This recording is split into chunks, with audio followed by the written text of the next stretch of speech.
Hey guys, thanks for stopping by my channel today. I just wanted to make a quick video because I was fortunate enough to get invited to the 6 Yankee Niner Labor Day weekend fly-in. I had an absolute blast. I took some videos and some photos, and I just wanted to share them with you. So let's dive in and take a look. So I just returned from the 6 Yankee Niner fly-in, and I decided I would make a video.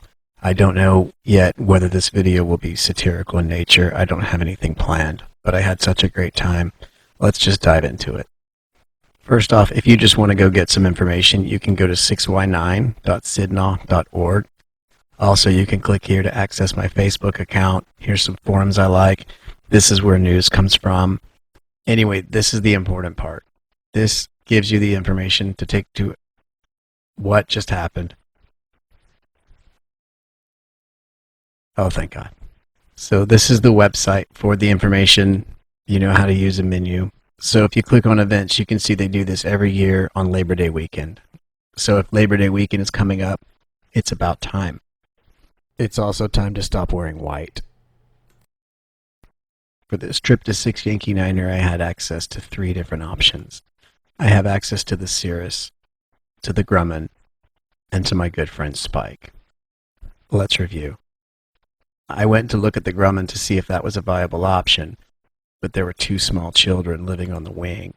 That's not a problem, but they didn't have the appropriate attire for a trip that far north. My other option was the Cirrus. Unfortunately, the magenta line was in op. That leaves us with Spike. Spike's a really good guy, and he's my good friend. I would trust him to fly my children. I would certainly trust him to fly yours. So I pulled the trigger on the Spike option, and I have no regrets. Now, while I do have a degree from an accredited university, like most people, I always thought that this was the Wisconsin border. Yeah, just like that.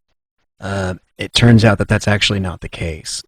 So what has happened, part of Michigan has sort of oozed out of its container and spilled over into this area here, and it's starting to fill up. I would warn Wisconsin that this is dangerous and probably getting worse.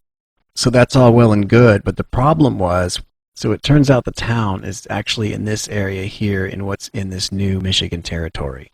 I'd been looking for Sidnaw, Wisconsin, and it wasn't giving me any results, so I assumed somebody was playing a joke on me, trying to send me somewhere else during their fly-in.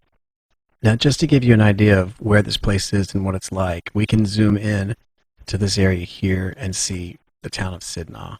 This is the little grass strip we land at, and this is essentially the entire town. If we zoom out, you can see it really is sort of in the middle of nowhere. If we zoom out even further, you really can tell how it is in the middle of nowhere, surrounded by nothing. It's really scary. So Spike flies out of Addison Airport in the North Dallas area under the DFW Bravo shelf. So we needed to fly out of Dallas, far north, up to this Michigan-occupied territory in far north Wisconsin to Prickett Grooms Airfield. You can see the field here. It's a very short 500-foot grass strip surrounded by 1,000-foot trees on all sides. It's one of those airstrips where it's one way in and no way out. Well, let's head back to Addison and find out what Spike is up to. I arrived at Addison Airport and Spike had already had this beautiful Bonanza pulled out and ready to go. Our agreement for this flight was he would provide the plane. I would provide my pro rata share of beer. In case the FAA is watching, that's a box of old computer parts. I got in Spike's plane so we could take off, and the first thing I noticed was this knob. I can't even guess what it does, but I want one so bad. That's all. Here we are landing at our first fuel stop in Washington, Iowa. Unfortunately, I kept accidentally referring to it as Ohio. This would cause Spike to have to get his map back out and make sure that we hadn't gone to the wrong place.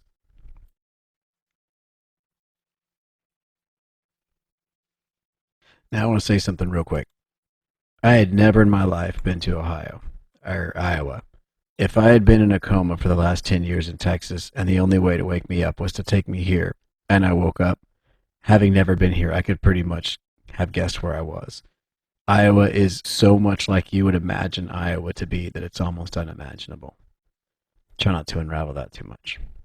So we had stopped and gotten our fuel and it was time to go, and now Spike was going to take back off. He pushes all these buttons. He pushes some buttons up there. Then he says some things. Iowa's very green. It's a lot of different shades of green. As far as I can tell, the entire state looks like a well manicured lawn.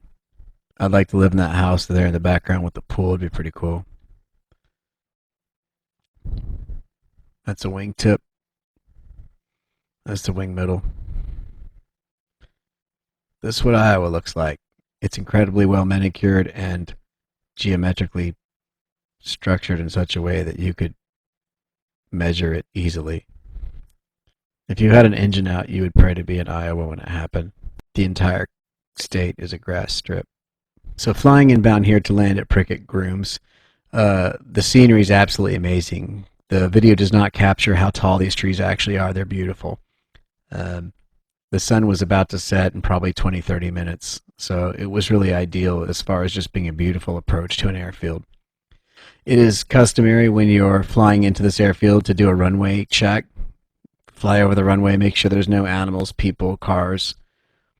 I'm going to pause the video here for just a moment and point something out.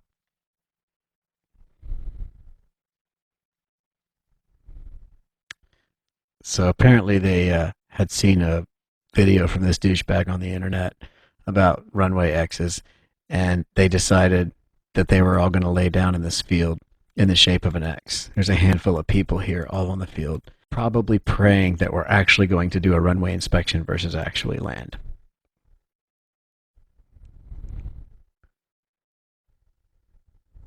It's definitely tricky getting in here because this is the field that most likely your private instructor trained you for, with the 50-foot obstacles at each end. These trees are probably a little more than 50 feet, but it's definitely something you can't just come in here and phone it in. You really do have to be on your numbers.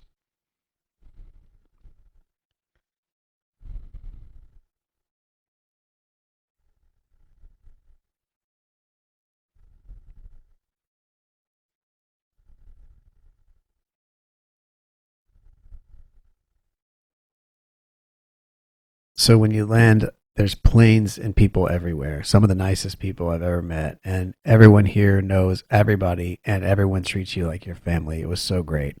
I didn't ask anybody's permission to put them in this video, so just imagine this area right here full of the most pleasant people ever. There were planes flying around. Check out this video I captured of a helicopter doing a high-speed low pass. It was amazing. So I'm filming this helicopter doing a low pass, but my camera accidentally came on in selfie mode. But there's a really awesome helicopter that's flying super fast and super low down the field. So once everybody arrived, it was time to head down to the bar. They've got this great place called Hoppy's. Hoppy's is a really cool bar where I discovered my favorite new beer, featuring this photo of Conan O'Brien's rugged older brother, Bonan O'Brien. At Hoppy's, the line for the restroom was extremely long. Thank God this old codger had put a urinal on his fence. You're a lifesaver, dude. Anyway, this was a really cool adventure for me. I hope I get to come back here and do this again. The Frederick family are the ones who own the airport and maintain it and keep it up and make this possible every year. I hope you enjoyed the video. Sorry for the vocal delivery, but my whole family's asleep, so I have to be super quiet. Hopefully it was somewhat entertaining. Remember when I said Bonan O'Brien? That was funny.